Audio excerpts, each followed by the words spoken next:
대륜고등학교의 최근 내신 문제의 동향에 대한 이야기를 좀 해보겠습니다. 사실 제가 어떤 특정 학교에 대해서 직접적으로 언급을 하는 게 아주 바람직한지 고민이 좀 되는 부분이 있기 때문에 최대한 좀 완곡하게 말씀을 좀 드려보겠습니다. 기존의 대륜고등학교는 객관식 문제 같은 경우에는 난이도가 그렇게 높지는 않았습니다. 모의고사에 등장하는 유형들을 대부분 그대로 차용을 해가지고 이제 문제를 출제를 했었고, 전형적인 어떤 변형 문제 스타일이죠. 기존의 어떤 주제나 요지 문제였던 것을 일부 특정 문장을 덜어내고 빈칸 추론 문제로 개조를 한다든가 그런 방식으로 나왔었는데, 정답에 해당되는 표현 또는 문장 또는 구절 등등이 원래 실제 모의고사에 있었던 그 표현과 거의 이제 달라지지 않는, 사실상 이제 동일한 표현으로 제시가 되었었거든요. 그렇게 만든 부분에는 이유에는 여러 가지가 있을 수 있겠지만, 아무래도 무리를 해서 전혀 새로운 표현을 만들어냈다가 혹시나 이제 어떤 문제의 이 정확성 측면에서 어떤 논란의 여지가 이제 발생을 하게 되면은 수험생에게 이제 피해가 돌아갈 수 있기 때문에 그런 부분들을 염려를 해서 최대한 난이도를 이제 생각을 하면서도 문제 자체에서 이제 오류가 발생하지 않도록 신경을 썼다라고 저는 생각을 하고 있거든요.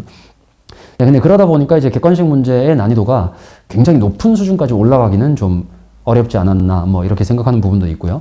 때문에 이 부족해진 변별력을 서술형에서 좀 확보를 하는 방식이었는데, 대륜고등학교의 서술형 문제는 굉장히 긴 시간 동안 어순배열 유형으로 만들어졌었습니다. 스크램블이라고도 하죠.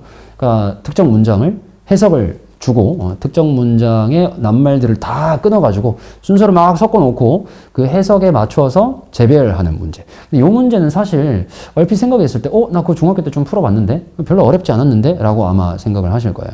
스크램블이 문장 구조가 복잡하지 않으면은 생각보다 그렇게 어렵지 않습니다. 사실 그런 어떤 문제 유형을 중학교 때 이제 처음 접했던 학생들은 심지어 나름대로 재밌다? 약간 퍼즐 맞추기 같고 별로 어렵지도 않고 즐거운 부분도 있네라고 생각을 했을 수도 있어요. 근데 이게 고등학교 모의고사 독해 이 지문들 보시면은 문장이 깁니다. 문장 자체가 지문 기준으로 세 줄도 아주 긴 편도 아니고요. 요즘은 4줄, 5줄? 심지어는 6줄씩 가는 경우도 간혹 가다가 있거든요. 문장 하나가 어마어마하게 긴데, 만약에 그렇게 긴 문장이 어순이 뒤죽박죽으로 섞여 있다고 생각을 해보십시오.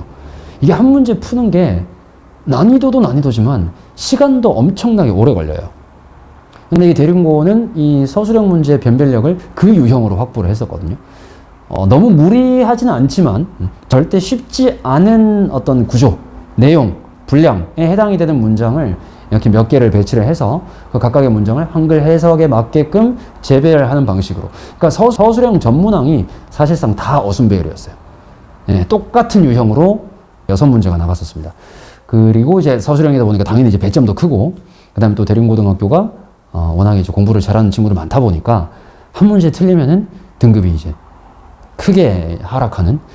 그래서 이 서술형에서 객관식을 맞추는 건 당연한 것이고, 서술형에서 얼마나 이제 실수를 하지 않느냐, 이 부분이 이제 굉장히 중요한 포인트로 작용을 했었거든요.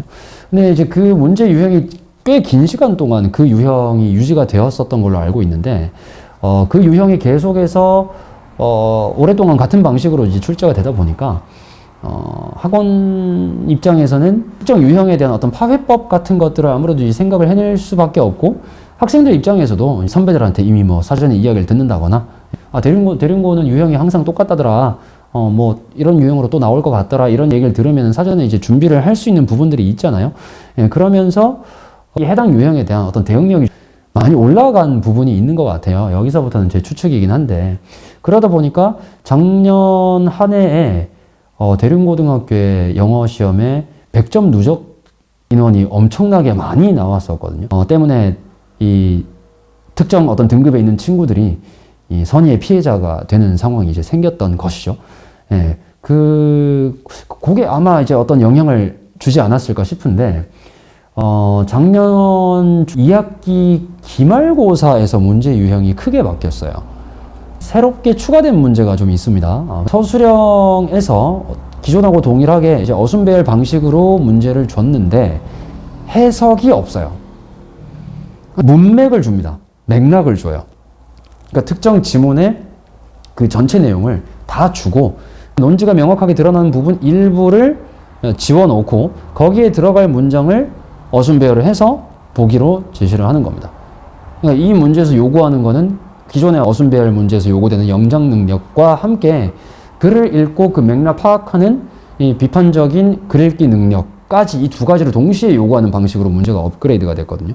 그러니까 그냥 문장만 내가 잘한다고 해서 이제 해결되는 것은 아니고, 글의 어떤 맥락을 정확하게 파악을 해낼 수 있는가에 대한 것까지 이제 같이 요구하는 방식이 돼서 난이도가 조금 올랐습니다. 그 다음에 그것과 함께 이제 또 다른 유형이 뭐가 생겼냐면은, 지문을 똑같이 주는데, 밑에 이제 어순배열을 하라고 보기 단어를 주는데 그 완성을 시켜야 하는 그 문장이 윗글의 요지, 또는 뭐 주제, 이런 방식인 거죠. 그러니까 이 글의 내용을 읽고 단순히 맥락에 맞게 이 순서에 들어갈 문장을 내가 완성하는 것이 아니라 이 글을 요약해서 요점만 정리를 했을 때 어떤 표현이 나올 것이다 라는 거를 추론을 해가지고 주어진 단어를 통해서 어순배열을 하는 겁니다. 이게 이제 그 기존에 단순히 해석을 위주로 그냥 이제 우리말 뜻을 보고 기계적으로 퍼즐을 맞추는 기존 어순배열 문제와 이제 비교를 했을 때 어떤 이제 효과성이 있느냐 하면은 기존의 어순배열이 이제 그냥 획일화가 되어 있었던 그 시기에는 정말 온갖 방식으로 표현을 만들어낼 수 있는데 그 수많은 방식 중에서 딱 이 뜻에 맞는 어떤 그 표현에 맞게 영작을 한다는 게 사실 그 영어로 글쓰기와 관련된 활동을 예전에 이제 한 어떤 그 경험치가 있지 않으면은 사실은 이제 쉽지 않거든요. 더군다나 사전에 충분한 이제 학습 시간이 없었던 친구들이라면 정말 뭐 말할 것도 없겠죠. 당연히 이 어순배열 같은 방식의 이 서술형 문제일지라도 그 문장 길이가 길어지고 내용이 어려워지고 구조가 단문 구조가 아니라 이제 복문 구조가 되고 이렇게 이제 구조 자체가 어려워지다 보면은 단서가 다 있음에도 불구하고 문제를 정확하게 이제 풀어내지 못하는 경우가 굉장히 많았어요. 그러면 이 친구들은 시험을 포기했느냐? 그렇지는 않죠. 그때 이제 아이들이 선택을 하는 방식이 암기였습니다. 통암기를 했어요. 정말 대림고는 시험 범위가 엄청나게 방대한 학교인데, 근데 그 속에 있는 정말 최대한 좀 약간 나올 것 같은데 싶은 것들 위주로 수십여 개의 문장을 압축을 해가지고 그거를 암기하는 방식으로 대응을 했었어요. 정말 드물긴 하지만 기계적인 암기에 천부적인 재능을 드러내는 친구들이 이제 간혹 가다가 있거든요. 그런 친구들 같은 경우는 정말 전부 다 외웠고요. 근데 그렇게 외웠을 경우에 한 가지 확실한 것은 정말로 정확하게 모든 문장을 다 외워냈다면은 대륜고의 영어 시험은 반드시 100점이 나올 수밖에 없다라는 거였어요. 그리고 이제 다 외워내지 못하더라도 어떤 그 유형을 아이들도 이제 생각이 있지 않습니까? 기존의 그 족보들을 참고를 해가지고 대림고 쌤들이 이런 어떤 문장들을 좀 좋아하시는 것 같다 이런 것들 분석을 하고 학원가에서도 그런 거 막 그냥 분석하고 그랬어요. 내공이 부족한 친구들 같은 경우에도 생각보다 이제 결과물이 괜찮게 나오는 경우가 종종 있었거든요. 그 운이 좀 따라준다면. 그래서 그거에 대해서 사실 아이들이 볼멘소리 하는 것도 많이 들었고요. 어떤 암기와 어떤 이 확률적인 요소에 이제 일부 영향을 받을 수도 있다라는 부분은 어떤 이제 비판적인 측면이 좀 아쉬운 부분이 없다고 말하기는 좀 어려울 것 같긴 합니다. 하지만 그런 부분이 작년 2학기 기말고사 때 새로운 유형이 들어오면서 많이 바뀌었어요. 어떤 그 문제 자체의 퀄리티의 측면에서 봤을 때는 틀림없이 개선된 것이다. 라고 말씀을 드리고 싶어요. 객관식 같은 경우에는 기존하고 뭐 크게 달라진 부분은 없습니다. 다만 기존하고 뭐 굳이 차이점을 추가로 언급하자면은 수능 기출 문제를 고등학교 1학년 수준의 내신 시험 문제 수능 기출 중에서 조금 옛날 거 상대적으로 최근 거에 비해서 난이도가 좀 낮은 것들을 일부 사전에 알려주지 않고 추가를 하는 그런 부분들이 또 이제 객관식에서 시험과 조금 달라진 부분이 있고요. 객관식 파트에도 난이도를 좀 높이고 변별력을 이제 갖추려고 하셨던 것 같아요. 그러면서 애초에 시험 범위에 포함이 되어 있지 않았던 정말 문자 그대로 이 비공개 지문에 해당이 되는 수능 기출 문제 지문이 일부 출제가 된 거를 저희가 이번에 확인을 했습니다. 물론 그 문제의 난이도 자체가 어마어마하게 어려웠던 것은 아니었어요. 아무래도 공개 자체를 하지 않았던 지문의 난이도가 너무 높으면은 그건 또 그거대로 문제가 될 수 있기 때문에 적정한 수준의 난이도를 잘 선택을 했다고 생각이 되고요. 예, 그 부분도 이제 좀 달라진 부분이고, 예, 그럼 객관식의 차이는 사실 뭐 크지는 않습니다. 예, 딱 그 정도의 차이만 있고요. 그 다음에 서술형 같은 경우에는 제가 앞서 말씀드린 새로운 유형 두 가지 맥락에 맞춰서 글의 어떤 전체적인 흐름을 파악을 해서 딱 요 지점에 들어올 만한 문장을 해석 없이 주어진 어휘를 나열해가지고 최대한 자연스럽게 글을 자연스럽게 연결이 되게끔 해당 문장을 이제 어순배열로 완성을 한다. 요 문제 하나. 그 다음에 애초에 빈칸이 없고 그냥 꽉 차 있는 지문 하나를 주고 이 지문의 요지, 이 지문이 지금 말하고자 하는 것이 무엇인가를 그냥 해석 없는 상태로 주어진 어휘들을 활용을 해가지고 어순 배열을 하는 그런 문제. 이 두 가지가 그 이전 시험과는 좀 달라진 부분이었습니다. 근데 굉장히 놀라운 것이 이렇게 어떤 유형이 조금 바뀌니까요.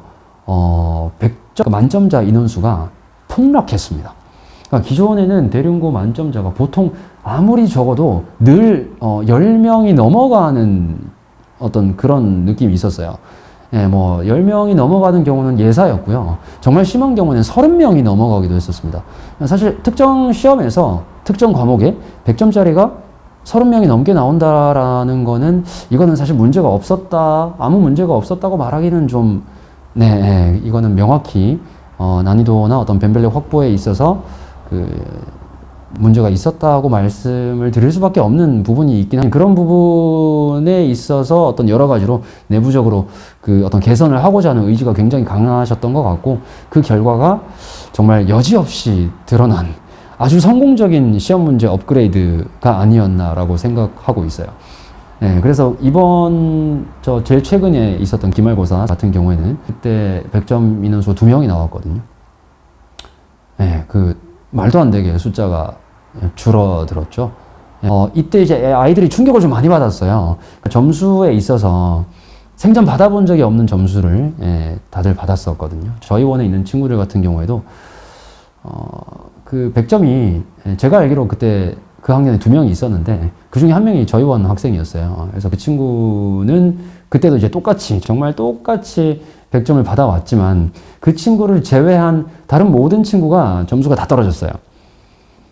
근데 그게 아니나 다를까 모두가 그렇게 점수가 다 떨어지다 보니까 등급은 최종적으로 다들 그냥 유지가 됐었거든요. 점수는 말도 안 되는 숫자가 나왔지만 등급은 이제 기존과 동일한 상태가 유지가 되는 그러면서 100점의 인원수가 막 지나치게 과도하게 몰리는 상황은 또 이제 피해갔기 때문에 전반적으로 우수한 친구들과 상대적으로 조금 부족한 친구들을 좀 더 엄격하게 분리를 하는데 성공했던 시험이라고 저는 개인적으로 판단을 했고요. 때문에 여기서부터는 이제 추측인데요. 학년을 담당하시는 선생님들도 재배치가 될 수가 있고, 그 다음에 해당 특정 교과 영어과 내에서의 어떤 분위기 같은 것도 이제 달라질 수 있기 때문에 기존의 시험 방식이 똑같이 유지가 될 것인가에 대해서는 사실 글쎄요, 그건 아직은 쉽게 말할 수 있는 부분은 아닌 것 같습니다. 하지만, 만점자가 지나치게 많이 나와서 변별력에 문제가 있는 것 아닌가. 그 변별력 이슈에 시달리다가 신유형을 도입을 해서, 아주 완벽한 변별력을 확보를 해낸 시점에서 그 새로운 유형의 시험 방식을 포기하고 다시 기존의 어떤 그 변별력 이슈가 있었던 유형으로 돌아가야 할 이유는 전혀 없지 않겠습니까? 저는 조심스럽게 그 어떤 새로운 유형의 난이도가 높은 만점자를 인원수를 정말 급감을 시켰던 그 유형이 어떤 장기적으로는 좀 지배적인 유형이 되는 것은 아닌가 이렇게 좀 생각을 하고 있어요. 그래서 지금 저희 원에 있는 고등학교 지금 진학을 앞둔 친구들, 특히나 인고 1학년으로 진학을 하게 되는 친구들을 중심으로 서술형 문제 대비를 하기 위한 훈련을 지금 이미 시작한 지 좀 됐거든요. 고등학교 서술형이라는 게 단순히 그냥 특정 문법을 내가 잘 안다고 해서 손쉽게 풀 수 있는 것도 아니고 단어를 많이 안다고 해서 무조건 풀 수 있는 것도 아니고요. 애초에 어순 배열이라는 게 단어를 이미 다 주고 시작하는 것이기 때문에 조금 요구되는 능력이 좀 다르거든요. 그러니까 우리말의 어떤 구조적인 특징과 영어의 구조적인 특징을 비교 대조해서 이해할 수 있느냐라는 게 사실 포인트인 것 같아요. 사실 고등학교 내신이라는 게 대부분의 학교들이 텍스트 암기를 통해서 얻을 수 있는 이점들이 대부분의 학교가 이렇게 작지 않아요. 대부분은 일단 암기를 한다, 그 다음에 어떤 기출 변형을 푼다, 예, 뭐 이게 마치 무슨 정석처럼 예, 다들 그런 방식으로 이제 공부를 해왔던 경향들이 있는데 대륜고등학교 한에서는 그 암기의 효과성이라는 게 꽤 많이 떨어진 것이 아닌가? 예, 근데 만약에 영어에 있어서 여러 가지로 좀 문제를 겪고 있는 친구라면은 암기 없이는 지금 객관식 부분에서도 풀 수 없는 문제가 또는 이제 틀릴 가능성이 있는 문제가 생길 수도 있을 텐데 그 와중에 암기를 해도 풀 수 없는 서술형 문제까지 생기고 암기했을 때 내가 확실하게 이제 맞출 수 있는 문제 개수가 상대적으로 이제 줄어든다는 거는 정말 악재라고 생각하고요. 예, 정말 고득점으로 가는 난이도가 예, 더 올라갔다고 생각하고요. 예, 그게 뭐 실제로 작년 그 기말고사 결과물 만점자 인원수가 예, 급격하게 줄어들었다라는 부분에서 이미 예, 그 기존 스타일대로 암기 위주로 공부를 했던 친구들이 예, 좋은 점수를 받을 수가 없다라는 게 사실상 이제 증명이 된 거잖아요. 예, 때문에 대륜고등학교 진학을 생각하시는 지금 현재 이제 뭐 중학교 자녀분들을 이제 키우시는 보호자분들이나 아니면 중학생, 남학생 여러분들께서는 단순히 그냥 기계적인 암기, 예, 내신은 단순히 기계적인 암기다라기보다는 응용력을 키워가지고 좀 더 수준 높은 어떤 그 영작이라는 거를 할 수 있는 그런 기술을 사전에 조금 연마를 해두시면 좋을 것 같고, 길고 복잡한 구조를 갖고 있는 어순배열 문제를 사전에 좀 다뤄보시는 것은 굉장히 좋은 훈련이 될 수 있을 거라고 생각합니다.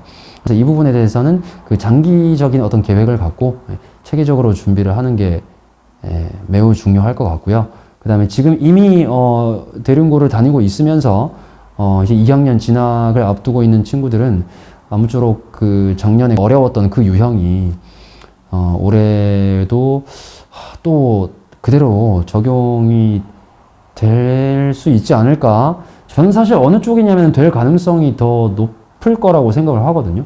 예, 그 시험 출제자 입장에서 당연히 변별력이 확보가 된다는 거는 좋으면 좋았지 나쁜 점은 전혀 없지 않습니까?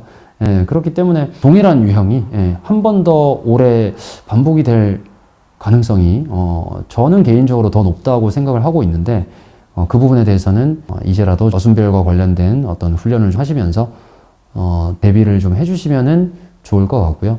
그 다음에 수능 기출 문제와 같이 사전에 시험 범위로 포함을 시키지 않았던 공지록 안내를 해주지 않았던 그야말로 이제 외부 지문인 거죠. 그 외부 지문이 출제가 되기 시작했고 상대적으로 본인이 이제 배우고 있는 그 교육 과정보다 더 앞선 내용에 해당되는 거, 그런 방식으로 외부 지문이 한두 문제씩 도입이 되고 있기 때문에 그런 부분도 같이 염두를 하시면서 올해 첫 시험 대비 잘 하셨으면 좋겠습니다. 아무튼 내신 2년차로 접어들면서 지금 그 수험생분들 피로도가 정말 극에 달해 있을 텐데요.